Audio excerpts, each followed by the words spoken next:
Hello প্রিয় viewers, কী অবস্থা সবার? আশা করছি সকলেই ভালো আছেন। আজকে আপনাদের সাথে রিসাইকেলিং বিজনেস নিয়ে আলোচনা করব। দেখুন, বর্তমানে কিন্তু অনেক ধরনের রিসাইকেলিং বিজনেস আমাদের দেশে আছে বা এই বিজনেসগুলো কিন্তু আস্তে আস্তে অনেক মানুষই করছে। তবে আপনাকে খুঁজে বের করতে হবে কোন রিসাইকেলিং বিজনেসটা, আপনি যদি এসব নিয়ে কাজ করতে চান বা এই রিসাইকেলিং বিজনেসে ইনভলভ হতে চান, আপনাকে আগে খুঁজে বের করতে হবে আপনার জন্য কোন বিজনেসটা পারফেক্ট বা আপনি কোনটা করতে স্বাচ্ছন্দ্য বোধ করেন বা আপনার কোনটার প্রতি আইডিয়া আছে বা আপনি ভালো করতে পারবেন, আপনাকেই খুঁজে বের করতে হবে। তাই আজকে আপনাদেরকে আমি এমন 5টি রিসাইকেলিং বিজনেসের আইডিয়া দিব যেগুলো হয়তো আপনি একটা দুটো শুনেছেন বা আপনি অনেকগুলো শুনেননি।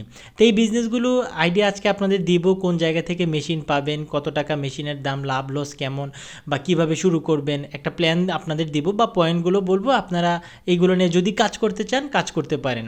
এক নম্বরে আমি যে রিসাইকেলিং বিজনেসটি রেখেছি সেটা হচ্ছে প্লাস্টিক রিসাইকেলিং বিজনেস। বাংলাদেশের সবচেয়ে কমন একটি বিজনেস হচ্ছে প্লাস্টিক রিসাইকেলিং বিজনেস। আপনি যদি ঢাকার কামরাঙ্গীর চর বা জিঞ্জিরা রোড এইসব জায়গায় যান, দেখবেন অহরহ কারখানা আছে, ছোট বড় অহরহ কারখানা আছে। সকল ভাঙারি দেখবেন প্লাস্টিকের ভাঙানি হচ্ছে আপনার কামরাঙ্গীর চরে যায়। তাই এই বিজনেসগুলো ডিমান্ড যদি না থাকতো তাহলে কিন্তু এত কারখানা বা এত কোম্পানি তৈরি হতো না। আপনি বিভিন্ন মগ, প্লাস্টিকের মগ, ভাঙা প্লাস্টিকের বোল, তারপর ভাঙা বোতল, তারপর এরকম আরও অনেক কিছু আছে প্লাস্টিকের, আমার মাথায় আসছে না কত কিছু আছে। এই জিনিসগুলো কিন্তু আপনি গুঁড়ো করে বা একদম গ্রাস করে আপনি কিন্তু এগুলো রোদে শুকিয়ে তারপর বিভিন্ন প্লাস্টিক যে তৈরি করে কারখানাগুলো, বড় বড় ইন্ডাস্ট্রি কারখানাগুলো, আপনি তাদের কাছে সেল করে দিতে পারেন। আর প্লাস্টিক রিসাইকেলিং করার কিন্তু বিভিন্ন ক্যাপাসিটির মেশিন রয়েছে। তবে সর্বনিম্ন আপনি যে ক্যাপাসিটির মেশিনটা দাম 1.5 লক্ষ টাকা থেকে শুরু করে আপনার 4-5 লক্ষ টাকা পর্যন্ত কিন্তু প্লাস্টিক রিসাইকেলিং করার মেশিনগুলো কিন্তু বর্তমান বাজারে অ্যাভেলেবেল রয়েছে। আপনি চাইলে কিন্তু এই বিজনেসটা শুরু করতে পারেন, যদিও এই ব্যবসাটায় কম্পিটিশান অনেক বেশি, সবাই কিন্তু এই ব্যবসাটা করছে। তাই একটু চিন্তাভাবনা করে কিন্তু আপনি ব্যবসাটা করতে পারেন। 2 নম্বরে আমি যে ব্যবসাটা রেখেছি সেটা হচ্ছে কাপড় রিসাইকেলিং করার ব্যবসা।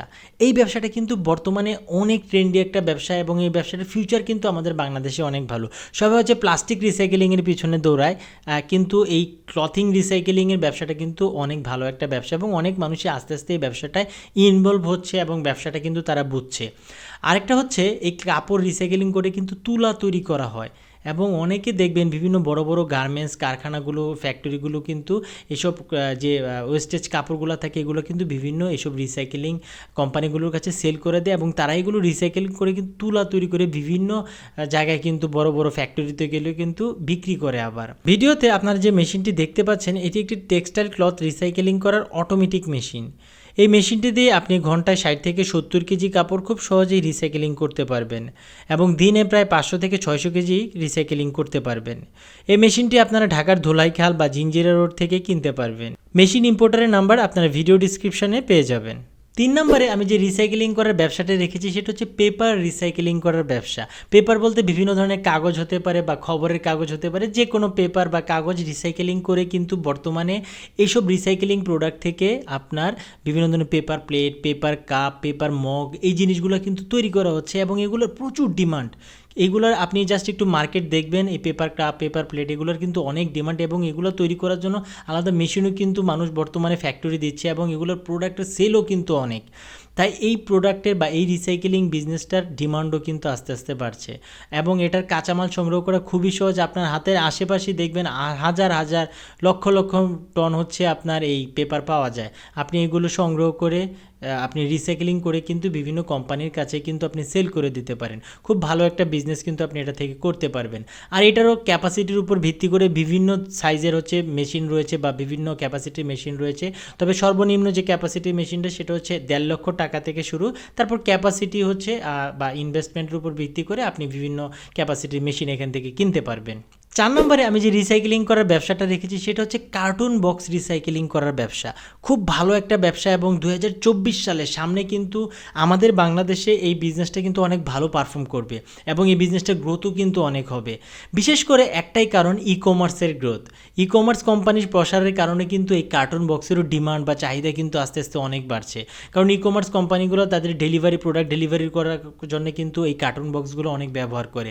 আর এই ব্যবসাটা একদম ছোট পরিসরে শুধুমাত্র শুধুমাত্র একটি মেশিন দিয়েই কিন্তু আপনি ব্যবসাটা শুরু করতে পারবেন, কোনো ঝামেলা নেই, একদম অল্প ইনভেস্টমেন্টে আপনি ব্যবসাটা শুরু করতে পারবেন। আপনি বিভিন্ন জায়গা থেকে ওয়েস্টেজ কার্টুন বক্সগুলো সংগ্রহ করে তারপর হচ্ছে আপনি এই কার্টুন রিসাইকেলিং মেশিনে দিয়ে বিভিন্ন প্লেন শিট তৈরি করে কিন্তু আপনি বিভিন্ন কার্টুন বক্স যারা তৈরি করে তাদের কাছে কিন্তু আপনি বিক্রি করে দিতে পারেন। আর যদি পসিবল হয় আপনি নিজেও কিন্তু কার্টুন বক্স তৈরি করে আরেকটি মেশিনের মাধ্যমে কার্টুন বক্স তৈরি করে আপনি কিন্তু বিভিন্ন ব্র্যান্ডিং করে কিন্তু আপনি বিভিন্ন কোম্পানির কাছে, বড় বড় কোম্পানির কাছে কিন্তু সেল করতে পারেন। খুব ভালো একটা বিজনেস আইডিয়া। আপনারা যদি চান এই বিজনেসটা কিন্তু আপনি করতে পারেন। 5 নাম্বার এবং সর্বশেষ যে রিসাইকেলিং বিজনেসটা আমি আপনাদের সাথে শেয়ার করতে যাচ্ছি সেটা হচ্ছে স্ক্র্যাপ মেটাল রিসাইকেলিং বিজনেস।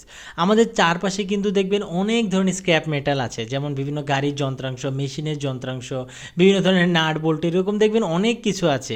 কি মনে হয় যারা বড় বড় ইন্ডাস্ট্রিতে আছে, যাদের মেশিন হচ্ছে প্রতিনিয়তই আপনার কাজ করতে হয় মেশিনে, তারপর হচ্ছে যারা বিভিন্ন গাড়ির যে কোম্পানিগুলো আছে, বড় বড় কোম্পানি বা ওয়ার্কশপগুলো আছে, অনেক কিন্তু এরকম দেখবেন স্ক্র্যাপ মেটালগুলো বের হয়। কি মনে হয় এগুলো কি তারা ফেলে দেয়? কখনোই ফেলে না।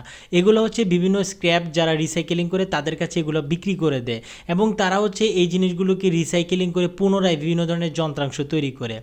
এই বিজনেসটা কিন্তু বাংলাদেশে একদম আনকমন একটি ব্যবসা বা রিসাইকেলিং বিজনেস। আপনারা যারা রিসাইকেলিং বিজনেসে ইন্টারেস্ট ফিল করেন তারা কিন্তু এই বিজনেসটা করতে পারেন বা এই বিজনেসটা নিয়ে আপনি একটু ঘাটতে পারেন, দেখতে পারেন। আর এই ব্যবসাটা শুরু করার জন্য যে মেশিনগুলোর প্রয়োজন হবে, একটা বা দুইটা মেশিনের প্রয়োজন হবে। এই মেশিনগুলো হচ্ছে আপনি ক্যাপাসিটির উপর ভিত্তি করে আপনি এই মেশিনগুলো কিনতে পারবেন। তবে সর্বনিম্ন যে মেশিনটার দাম সেটা হচ্ছে 3 লক্ষ টাকা। আপনি একটা মেশিন দিয়ে শুরু করতে পারেন, তারপর হচ্ছে আপনার বিজনেসটা বড় হলে আপনি তখন একটা বা দুইটা আর একটা মেশিন বাড়াতে পারেন।